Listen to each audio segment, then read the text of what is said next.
Assalamualaikum warahmaullahi wabarakatuh. Selamat pagi Bu Isna.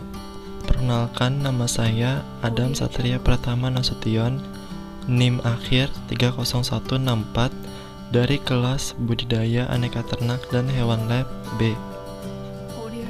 Jadi pada kesempatan kali ini saya akan menjelaskan mengenai tips usaha budidaya ternak lebah madu yang ada di daerah saya.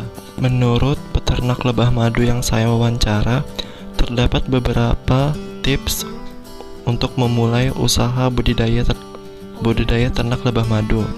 Di antaranya yaitu cara memilih bibit unggul lebah. Pemilihan bibit unggul sangatlah penting. Pilih ratu lebah dengan usia 3 bulan sampai 1 tahun. Selain itu, pastikan jumlah telur yang dihasilkan oleh sang ratu lebah banyak. Hal ini juga bisa dilihat dari hasil madu, royal jelly, propolis, bipolen, larva lebah, dan juga sifat lebah yang sangat agresif. Kalau iya, berarti bibitnya bagus. Selanjutnya, bagaimana cara menambahkan koloni? Pengusaha budidaya ternak lebah madu idealnya memiliki 100 koloni. Namun jika tidak memilikinya, dapat melakukan langkah-langkah sebagai berikut. Tempatkan lebah madu di lokasi yang menyediakan banyak pakan. Dengan begitu, ratu dapat memilih banyak bertelur dan pekerjaannya lebih giat untuk membuat sarang. Pisahkan koloni yang sudah terlalu padat dan tempatkan calon ratu di sana. Untuk peralatan yang dibutuhkan yaitu kotak lebahnya terbuat dari kayu mahoni atau suran. Sediakan juga alat pengasap yang berguna untuk menjinakkan lebah madu, sikat sisiran lebah madu, pengukir sisiran. Sisiran terbuat dari rangka kayu yang tengahnya nanti diberi kawat untuk digunakan sebagai landasan sarang. Kemudian ada ekskavator untuk panen madu, pollen trap yang berguna untuk panen bipolen, dan juga frame royal jelly. Kemudian cara pengembalaan lebah madu.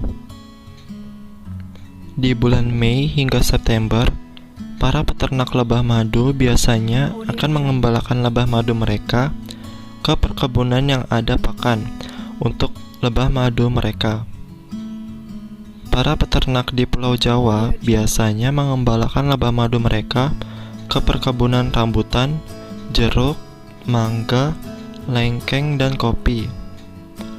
Tujuannya adalah untuk menghasilkan madu yang sesuai dengan jenis bunga yang ada di perkebunan tersebut. Sari dari berbagai jenis bunga tersebut akan menghasilkan madu yang akan mengandung bipolen dan juga royal jelly. Sedangkan setelah bulan September, biasanya peternak lebah madu di Jawa akan mengembalakan lebah madu mereka ke perkebunan jagung. Dari sari jagung tersebut, lebah akan menghasilkan madu dengan bipolen jagung dan royal jelly. Selanjutnya, proses panen madu hasil budidaya. Hasil dari usaha budidaya ternak lebah madu ini tentunya adalah madu, dengan manfaatnya yang baik bagi manusia. Namun, selain madu, masih ada produk lainnya yang dihasilkan oleh lebah madu. Di antaranya yaitu royal jelly, lilin lebah atau malam, pollen atau tepung sari, dan propolis. Biasanya, proses panen madu dilakukan 1 hingga 2 minggu setelah musim bunga. Kita dapat mengetahui madu yang siap panen dengan cara melihat lapisan lilin tipis pada bagian sisiran. Langkah awal yaitu sisihkan lebah dari sisiran tersebut dengan cara pengasapan.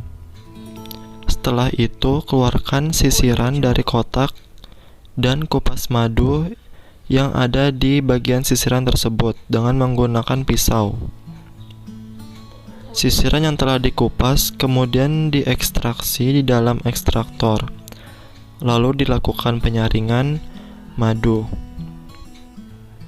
Setelah itu, simpan madu di dalam ruangan dengan suhu kamar untuk menghilangkan gelembung udara. Dan langkah terakhir yaitu mengemas madu ke dalam wadah botol. Sekian penjelasan saya mengenai tips usaha budidaya ternak lebah madu. Kurang lebihnya mohon maaf. Wassalamualaikum warahmatullahi wabarakatuh.